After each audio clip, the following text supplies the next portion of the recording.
The Copa America is also taking place right now, and it wasn't the most inspiring game between Peru and Chile, especially given the rivalry. 0-0 that clash ended. We can now speak to our team, Sebastian, Salazar and the crew over in LA. And I know, Sebi, you guys weren't impressed.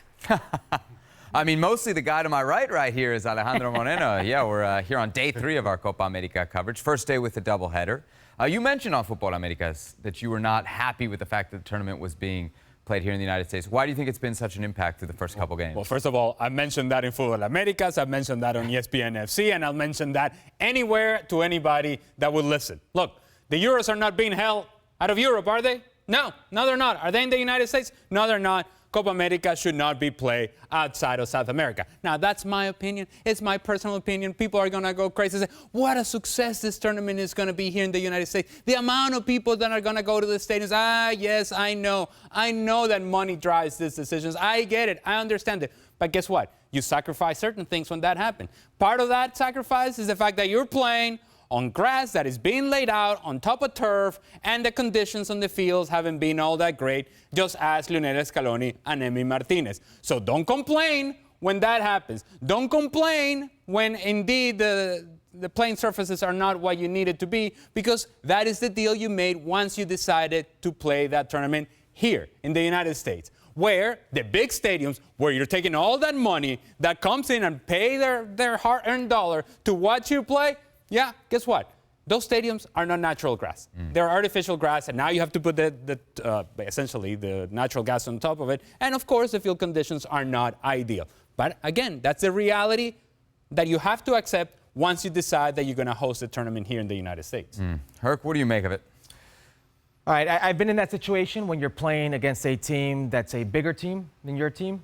Brazil in New York, in the Meadowlands, and they lay grass over an artificial turf.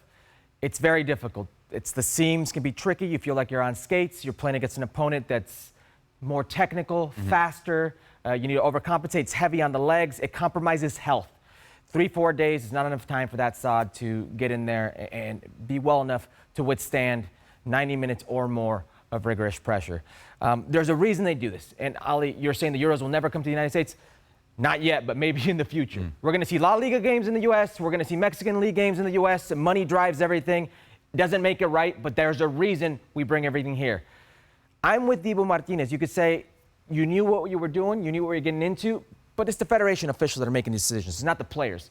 It's not Scaloni. So I understand the frustration of the expectations being the world champions and not being able to play the way you know you can play because of the surface. When the surface is that way, you let a team that's maybe inferior on paper like Canada get into the game. You level the playing field so much. So I understand his comments. I wish it wasn't that way, but there's a reason we're having these games here. There's a reason we're playing in these football stadiums, so I understand the sentiment from Dibu. Player safety is obviously important. I mean, so is the quality of the football, Shaka. We're watching the Peru-Chile game last night.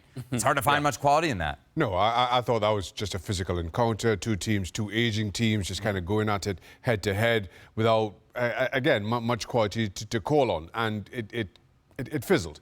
And now, with that being the second game of the tournament, the first being world champions Argentina, and we spoke about the pitch and how maybe that detracted from the game as a spectacle. So the tournament isn't off to a great start. I'm a little bit different from Ali. I understand the wanting to make Copa America about all of the Americas, not just South America. You add in the 41 nations within CONCACAF to the 10 in CONMEBOL, and all of a sudden you kind of start to have a like for like. But if that's the way you're moving Copa America in terms of competing with the Euros, in terms of spectacle and in terms of quality, the one thing that you need to get right is your stadiums. And opening game of the tournament, showcase game of the tournament, for the pitch to be in as bad condition as it was, I think already puts you a little bit behind. And as a result, now you're playing catch-up. So it's a long way to go for Copa America in terms of getting the product right in an effort to compete with the big international tournaments. Can I just tell you, by the way, that it's not just about the field conditions. And while there is a ton of people in the stadiums, if you look at the evidence of that match between Argentina and Canada, The environment was there for one player and one player only, and that's Lionel Messi.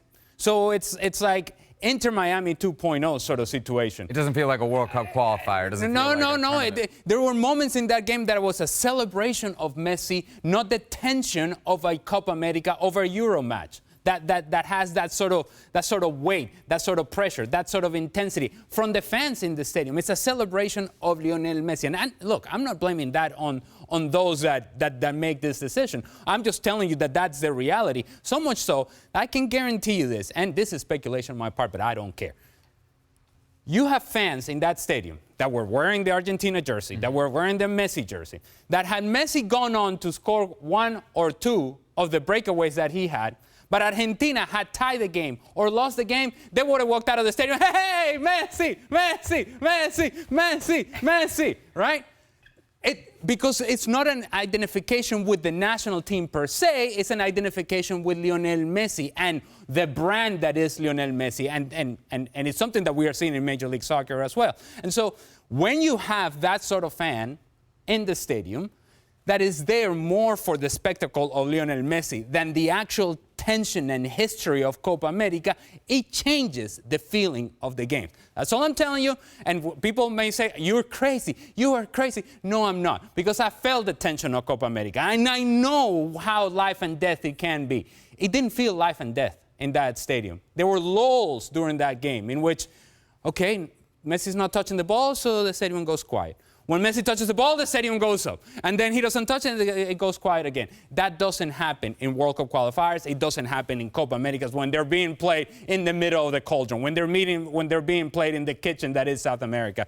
I'm telling you, I don't like it. I'm from South America. Speaking of tension, speaking of intensity, speaking of weight, speaking of pressure, I believe we have some exclusive images of Shaka. Oh! This is Oh! This is you during the Peru-Chile match. Oh! This is a big feet. You got a pedicure there. That's big feet, Shaq.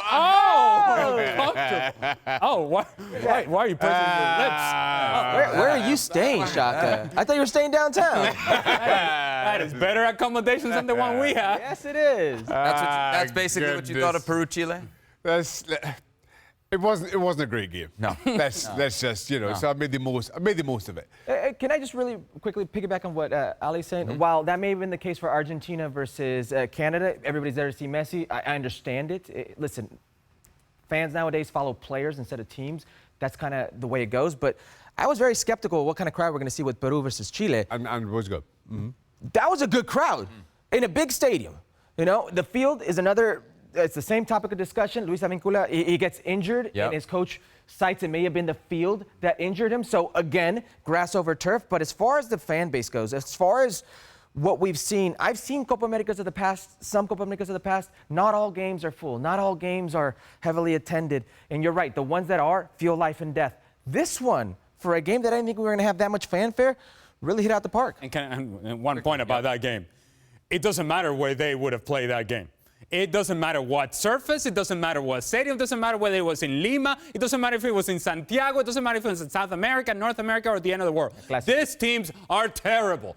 Chile and Peru are terrible. And that game was terrible. Agreed. We can all agree on that. All right, let's take a look at the odds. Of course, Argentina is still a pretty significant favorite here in Copa America 2024. As you look at this list, Herc, which team do you think is under the most pressure?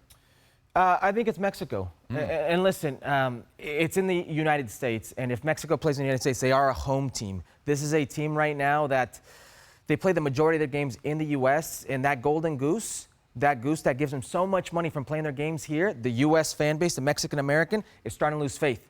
They're starting to lose faith. Every time they see him, there's boos. Every time they see him, there's a homophobic chant. They're starting to be disenchanted with their team. Jimmy Lozano may say he's safe.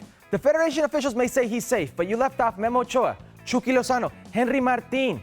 Fans know this is a Copa America. They want to compete. Mexican teams are used to competing in this tournament, believe it or not.